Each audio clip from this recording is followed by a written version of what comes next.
Let's finish off with 400 Prophet Ayub. Okay, Prophet Ayub for 400. Yes. Yes.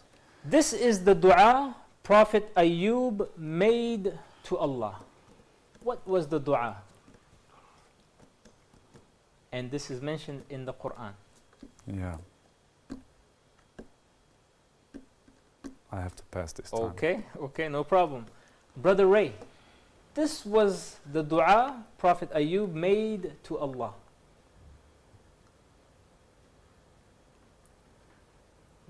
Not really sure about it. No? Okay, no problem. Muhammad Garba with Darus Salam. I think he said, Rabbi inni masani adur.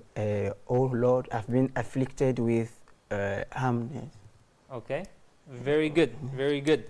Yes. He said, truly adversity has afflicted me, Yeah. and you are most merciful of all who show mercy. And this is in Surah Al-Anbiya, Anbiya. verse 83. Anni massani ad-durru wa anta arhamur rahimin. Dear viewers, I hope you have benefited from this episode of Islamic Jeopardy.